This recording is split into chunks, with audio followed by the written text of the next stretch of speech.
So এই মুহূর্তে কিন্তু আমি দেখছি যে অনেকেই কিন্তু এই জিনিসটা বলতে যে এই সিজনে ইস্ট বেঙ্গল টিমটা কিন্তু পুরোপুরি আনপ্রেডিক্টেবল, আনবিটেবল এবং আনস্টপেবল কিন্তু হতে যাচ্ছে। ওয়েট ওয়েট একটু ওয়েট করে যাও। এই পংক্তিগুলো ইস্ট বেঙ্গলের টিমকে দেওয়ার আগে কিন্তু একটুখানি ওয়েট করে যেতে হবে, তার কারণ সবে সিজনের শুরু। কেন এই কথাগুলো বলছি? তার কারণ এই ম্যাচে কিন্তু আমি অনেক নেগেটিভ পয়েন্ট কিন্তু খুঁজে পেয়েছি ইস্ট বেঙ্গলের। এই নেগেটিভ পয়েন্টগুলো যদি তাড়াতাড়ি কোচ অস্কার ব্রুজন যদি সলভ না করতে পারে, তাহলে কিন্তু মোটামুটি সামনে যে কটা ম্যাচ আছে সব কটা ম্যাচে কিন্তু চাপে পড়তে হবে। সব কটা বিষয় নিয়ে কথা বলবো, শুরু থেকে শেষ অব্দি ভিডিওটা দেখতে থাকো। Hello guys, welcome to football matrix. আর একটা পোস্ট ম্যাচ টকের এপিসোডে তোমাদের সবাইকে স্বাগত জানাচ্ছি। আমি কিন্তু এরকম ইন্ডিয়ান ফুটবলের বিভিন্ন রকম updates, team review, player review, stats review, এরকম বিভিন্ন রকম টেকনিক্যাল এবং অ্যানালিটিক্যাল ভিডিও কিন্তু আমি বানিয়ে থাকি। তোমরা যদি এরকম টাইপের কন্টেন্ট পছন্দ করে থাকো, তাহলে প্লিজ চ্যানেলটাকে একটুখানি সাবস্ক্রাইব করে দিও আর ভিডিওটা শুরু থেকে শেষ অব্দি দেখতে থাকো। যদি ভালো লেগে থাকে তাহলে প্লিজ একটুখানি লাইক করে দিও। লাইক করলে কি আমি একটু মোটিভেট হই তোমাদের জন্য আরো ভালো ভালো কন্টেন্ট রেগুলার নিয়ে আসতে। তাহলে চলো শুরু করি, বেশি কথা না বাড়িয়ে। সো ইস্ট বেঙ্গল তাদের সেকেন্ড ম্যাচে কিন্তু দিল্লিকে কিন্তু 4-1 গোলে কিন্তু আজকে মোটামুটি নেস্তানাবুদ করে দিয়েছে দিল্লির টিমকে। এটা খুব ভালো কথা। এটা কিন্তু উপর উপর থেকে দেখা যাচ্ছে, ইয়েস, 4টে গোলের মধ্যে 2টো গোল কিন্তু করেছে ইউসুফ এসেজারি, একটা গোল কিন্তু করেছে মিগুয়েল ফিগুয়েরা, আর একটা গোল কিন্তু করেছে এডমুন্ড রাল্লেন্ডিকা। আর দিল্লির কথা বলি, প্রথমেই কিন্তু 3 মিনিটের মাথায় কিন্তু গোল করে দেয় দিল্লি, মোটামুটি সবাইকে শক করে দেয়। সল্টেক স্টেডিয়াম কিন্তু পুরোপুরি একদম পিন ড্রপ সাইলেন্ট হয়ে গেছিল সেই মুহূর্তটাতে। কিন্তু তারপরে কিন্তু ইস্ট বেঙ্গল ফাইট ব্যাক করে।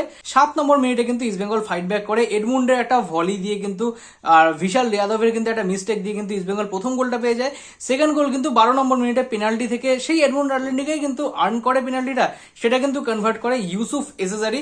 মোটামুটি 12 নম্বর মিনিটের মধ্যে কিন্তু ইস্ট বেঙ্গল 2-1 লিড নিয়ে নেয়। তারপর 40 নম্বর মিনিটে আবার কিন্তু ইউসুফ এসেজারি কিন্তু তার সেকেন্ড গোল করে আর ইস্ট বেঙ্গলের হয়ে থার্ড গোল কিন্তু করে।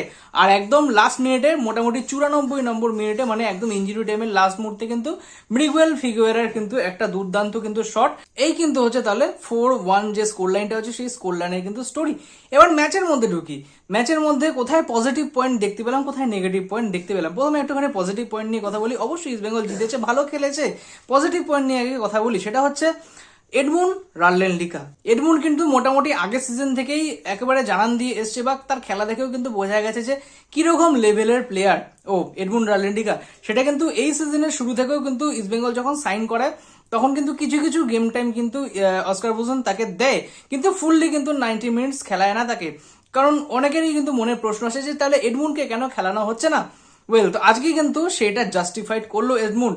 প্রথমে একটা ভলিতে গোল, যেটা একদম কর্নার হয়েছিল, রিফ্লেকশনে কিন্তু তার কাছে ভলির অপশনে ছিল আর সুন্দর ভলি এনেছে। হ্যাঁ, সেখানে গোলকিপারেরও মিস্টেক আছে বিশাল যাদবের, কিন্তু কোথাও ভলিটা নিয়েছে, অন টার্গেট রেখেছে কিন্তু সেখান থেকে। তো তারপরে কিন্তু সেটা গোল পেয়ে যায়। প্লাস যে সেকেন্ড যে পেনাল্টি থেকে ইউসুফ এসেসারি যে গোলটা করেছিল, সেই পেনাল্টিটা আর্ন করার ক্ষেত্রে কিন্তু এডমুন্ড রাল্লেন্ডিকার সব থেকে বড় কিন্তু হাত ছিল। ওইখানটায় যে সুন্দরভাবে লে অফটা করেছিল আর ডিফেন্ডারকে মোটামুটি ফাউল করতে কিন্তু বাধ্য করেছিল এডমুন্ড। অনবদ্য কিন্তু আজকে এডমুন্ড রাল্লেন্ডিকা। সেকেন্ড যাকে নিয়ে কথা বলো, সেটা হচ্ছে ইউসুফ এসেসারি। এরকম একটা লেভেলের স্ট্রাইকার ইস্ট বেঙ্গল তো এত সিজন ধরে কিন্তু খুঁজে আসছিল, মোটামুটি এই সিজনে কিন্তু পেয়েছে। প্রথম দুটো ম্যাচে কিন্তু জোড়া গোল, টোটাল 4টে গোলে কিন্তু ইউসুফ আপাতত টপ অফ দ্য টেবিল, মানে মোস্ট স্কোরার লিস্টে। আর মানে এই মুহূর্তে দেখে ওর যা মানে ফিজিক্যালিটি, ওর যা গেম রিডিং এবিলিটি, বা ওর যেরকম একটা ছটপটানি রয়েছে, মোটামুটি এখনই ধরে নেওয়া যাচ্ছে যে কোথাও গোল্ডেন বুটের রেসে কিন্তু এই ইউসুফ এসেসারি কিন্তু সব থেকে প্রথমে থাকতে চলেছে, বা তার মানে এই কন্টেন্টার কিন্তু থাকতে চলেছে। নেক্সট যাকে নিয়ে কথা বলো, সেটা হচ্ছে Miguel Figueira. What a player, seriously. মানে দুটো ম্যাচেই মানে মোটামুটি সব প্লেয়ার কিন্তু হাঁপিয়ে যাচ্ছে 90 মিনিটের পর, কিন্তু মিগুয়েল কিন্তু হাঁপাচ্ছে না। মিগুয়েল কিন্তু তার খেলা মোটামুটি যখনই ওর পায়ে বল যাচ্ছে, ও কিন্তু কিছু না কিছু করার চেষ্টা করছে, বারবার ফার্স্ট করছে, মাঝ মাঠে হোক, সেটা ডিফেন্স লাইনে হোক, সেই ফার্স্ট করার চেষ্টা কিন্তু করছে। আর যখন দিল্লির পুরো টিম সুইচ অফ হয়ে গেছিল প্রায় 90 মিনিটের পরে, যখন তারা ধরেই নিয়েছিল যে এই ম্যাচ থেকে আমরা কোনো রকম পজিটিভ পয়েন্ট তুলে আনতে পারবো না, সেই মুহূর্তে কিন্তু মিগুয়েল তার ঝলকটা কিন্তু দেখায়। একদম মাঝমাঠ থেকে কিন্তু বলটাকে তুলে নিয়ে গিয়ে কি সুন্দর হবে একটা প্লেসমেন্ট, ভিজর জাস্ট দাঁড়িয়ে দাঁড়িয়ে কিন্তু বলটাকে দেখে গেল, কিচ্ছু করার ছিল না। সো অসাধারণ কিন্তু মিগুয়েল ফিগুয়েরা আগের ম্যাচেও কিন্তু সেম 92 নম্বর মিনিটে কিন্তু গোলটা করেছিল, আজকের ম্যাচে কিন্তু 94 নম্বর মিনিটে কিন্তু গোলটা করেছিল। মিগুয়েল কিন্তু আরো দুখানা সুযোগ কিন্তু পেয়েছিল একদম ফার্স্ট মিনিটে, যেটা কিন্তু অসাধারণ সেভ কিন্তু করেছিল এই বিশাল যাদব, তার বা পাটা কিন্তু বাড়িয়ে দিয়েছিল, বা পায়ে লেগে কিন্তু প্রথম মিনিটেই কিন্তু কর্নার পেয়ে গেছিল ইস্ট বেঙ্গল। কিন্তু ওইটা কিন্তু যদি মানে কোনো রকম ভাবে যদি পায়ে না লাগতো, ওটা কিন্তু একদম শুরুর মিনিটেই কিন্তু ইস্ট বেঙ্গল লিড নিয়ে যেতে পারতো। সেকেন্ডলি আরেকটা খুব সুন্দর কিন্তু সাইড দিয়ে রেখেছিল, সেটা কিন্তু মানে খুব ভালো সেভ, সেটাও হাতে লেগে কিন্তু বাড়ে লেগে বল কিন্তু বেরিয়ে যায়। তো মিগুয়েল ফিগুয়েরা কিন্তু অনবদ্য। আর ফোর্থ জায়গা নিয়ে কথা বলবো, সেটা হচ্ছে বিপিন সিং। বিপিন সিং আগের ম্যাচে যেরকম ক্রসগুলো তুলেছিল, কোথাও সেরকম কিন্তু ধারা ছিল না সেই ক্রসগুলোতে, কিন্তু আজকের ক্রসগুলোতে কিন্তু অসাধারণ কিন্তু মোটামুটি বিপিন তার প্রেজেন্স অফ মাইন্ডটাকে কিন্তু ইউজ করে কিন্তু আজকের ম্যাচটা খেলেছে, ভালো ওয়ার্কলোড নিয়েছে। যেই ফ্রি কিক গুলো বিপিন নিয়েছে, অসাধারণ ফ্রি কিক, সেখানে ইউসুফ এসএসআরি তো দুটো খুব ভালো সুযোগ পেয়ে গেছিল, হেডারটাও খুব ভালো নিয়েছিল, কিন্তু মোটামুটি বলটা বাইরে যায়। তাহলে বিপিনের কাছ থেকে এই ডেলিভারি গুলোই কিন্তু অস্কার বুজো চায়। বিপিন কিন্তু মোটামুটি এই ম্যাচে কিন্তু ডেলিভার করেছে, আশা করি নেক্সট ম্যাচ থেকে কিন্তু বিপিন আরো ভালো কিন্তু ডেলিভার করতে পারবে। তো এই তো গেল কিছু পজিটিভ পয়েন্ট ইস্ট বেঙ্গলের জন্য। এবার নেগেটিভ পয়েন্টগুলো আসি। নেগেটিভ পয়েন্টের সব থেকে প্রথমে যে থাকবে সেটা হচ্ছে নন্দা শেখার। আই ডোন্ট নো কেন আজকে অস্কার বুজন নান্দাকে প্লেইং 11 ট্রাই করলো। হয়তো একটা ম্যাচ দেখেছে, একটা ম্যাচ কোনো একটা প্লেয়ারের খারাপ যেতেই পারে, আর তার মধ্যে একটা ফরমেশনে আজকে চেঞ্জেস হয়েছে, তো কোথাও তার জন্যই হয়তো নান্দাকে ডান দিক থেকে ইউজ করেছে। কিন্তু আগের ম্যাচে যেইটুকুও নান্দা ঠিকঠাক খেলেছিল কিনা, কোথাও ফ্রি কিক আর্ন করেছিল দুটো, মোটামুটি গোল করার জায়গা থেকে কিন্তু গোলটা করতে পারেনি, সেটা ঠিক আছে। কিন্তু এই ম্যাচে কিন্তু সুপার ডুপার ফ্লপ। যখনই নন্দার কাছে বল যাচ্ছে, মোটামুটি আমরা এইটুকু বুঝে নিতে পারছি যে না, বলটা কিন্তু এবার শেষ, আর এখান থেকে কিন্তু কোনো রকম পজিটিভ কিছু উঠে আসছে নাকি, ঠিক সেটাই কিন্তু হয়েছে। নান্দা প্রচুর সুযোগ কিন্তু পেয়েছে আজকের ম্যাচে, অনেকগুলো সুযোগ কিন্তু তৈরি করে দিয়েছে মাঝখান থেকে। মৃগুয়েল হোক, আমাদের জিকসন সিং হোক, যেই হোক না কেন, তাকে কিন্তু সুযোগটা কিন্তু করিয়ে দিয়েছে।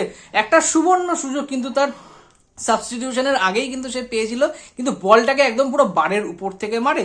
তো মোটামুটি নন্দা যে দুখানা ম্যাচে খেলা দেখিয়েছে, 60 120 মিনিটের খেলা, মোটামুটি আমরা বুঝে গেছি যে পুরো এই সিজনটা এবার ও বাইরে চলে গেল, আর হয়তো কোচ অস্কার বুজন ওকে নিয়ে আর ভাবনা চিন্তার মধ্যে রাখবে না। সেকেন্ড, আজকে যার কথা বলবো সেটা কিন্তু হচ্ছে আমাদের বাসিম রাশিদ, মাঝ মাঠের কিন্তু দ্য ওয়াল। আজকে কিন্তু অফ ফর্ম ছিল রাশিদের, সত্যি আজকে অফ ফর্ম ছিল। অফ ফর্মের থেকেও মোটামুটি কোথাও এইটা বলা ভালো যে কোথাও সাউল ক্রেসপোর অ্যাবসেন্সটা কিন্তু মোহাম্মদ রাশিদের উপরে কিন্তু প্রচন্ড পরিমাণে চাপ ফেলে দিয়েছিল, সেই জিনিসটাই কিন্তু কন্ট্রোল করতে পারছিল না।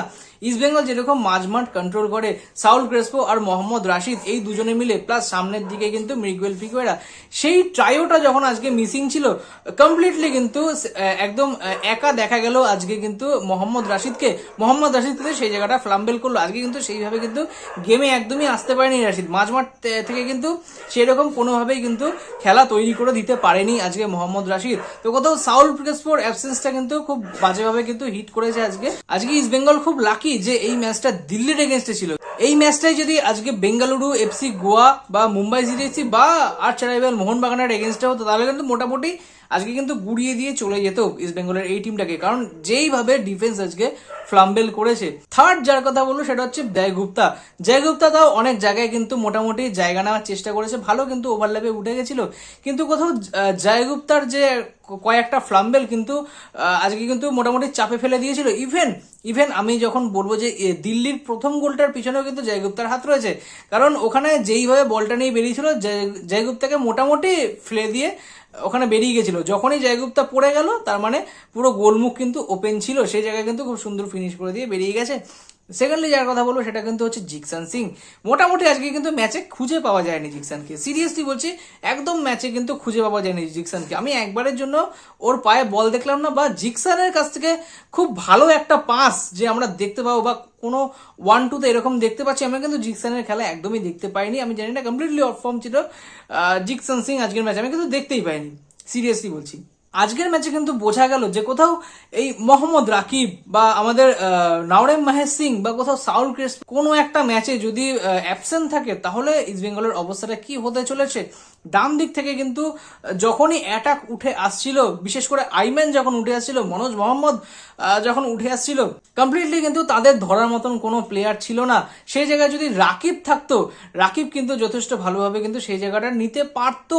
আর কোথাও রাকিব লাস্ট 15 মিনিটে নেমে সেরকম কিছু করার নেই। আর মোটামুটি রাকিবকে দেখে যা লাগছিল, মানে কতটা ডেডিকেটেড একটা ফুটবলার, তার টিমের জন্য ডেলিভারি করতে কতটা মানে উপরে যেতে পারে সে, আজকে কিন্তু সেটা দেখা গেল। মাথায় পট্টি নিয়ে পর্যন্ত রাকিব কিন্তু নেমেছিল। মাথার injury not a matter of joke, এটা কিন্তু মানে খুব বড় একটা বিষয় যে কোথাও মাথার ইনজুরিটাকে সাইডে রেখে কোথাও রাকিব কিন্তু টিমের জন্য কিন্তু আজকে কিন্তু লাস্টে নেমেছিল। সো যত তাড়াতাড়ি সম্ভব রাকিব যেন সুস্থ হয়ে ওঠে, ইভেন সাউল ক্রেসপো যাতে সুস্থ হয়ে ওঠে। আর একটা বড় বিষয় সেটা হচ্ছে নাওরেম মহেশ সিং আর কেভিন সিবিলে হয়তো নেক্সট জামশেদপুর ম্যাচে কিন্তু এরা দুজন অ্যাভেলেবেল থাকবে না, সাউল আর রাকিব কিন্তু অ্যাভেলেবেল হয়ে যাবে। মার্চ মাস থেকে যে ম্যাচগুলো আছে সেগুলোতে কিন্তু মোটামুটি কেভিন সিবিলে আর নাওরেম মহেশ কিন্তু অ্যাভেলেবেল হয়ে যাবে। তো জামশেদপুরের এগেনস্টে যে ম্যাচটা রয়েছে 27 তারিখ, সেই ম্যাচে কিন্তু কেভিন সিবিলে আর নাওরেম মহেশকে কিন্তু পাওয়া যাবে না। ইভেন সাউল ক্রেসপো আর হচ্ছে মোহাম্মদ রাকিব কিন্তু টিমের মধ্যে চলে আসবে। সো দেখা যাক কি হয়। এই যে মাইনাস পয়েন্টগুলো বললাম, যে উইক পয়েন্টগুলো আজকে ইস্ট বেঙ্গলের আমি দেখতে পেয়েছি, সেগুলো যে বললাম, এইগুলো যদি খুব তাড়াতাড়ি কোচ যদি সলভ না করতে পারে তাহলে কিন্তু বস সত্যিই চাপ আছে এই টিমটাকে নিয়ে। কারণ এই টিমটা আজকে দিল্লির এগেনস্টে খেলেছে বলে সেরকম একটা মানে অসুবিধায় পড়েনি। এই ম্যাচটা যদি সেরকম মানে সুপিরিয়র টিমের এগেনস্টে পড়তো বা কোথাও ভালো ফুটবল খেলা টিমের এগেনস্টে যদি পড়তো, তাহলে কিন্তু মোটামুটি ইস্ট বেঙ্গলকে কিন্তু আজকে খুবই চাপের মুখে কিন্তু পড়তে হতো। সো এইটা যেন নেক্সট টাইম থেকে না হয়, কারণ ইস্ট বেঙ্গলের এই যে টিমটা রয়েছে, যে ফর্মে রয়েছে, দুটো ম্যাচে 7খানা গোল করে ফেলেছে, কোথাও মানে টাইটেল কন্টেন্ডারের রেসে কিন্তু সব থেকে উপরে কিন্তু রয়েছে এই মুহূর্তে।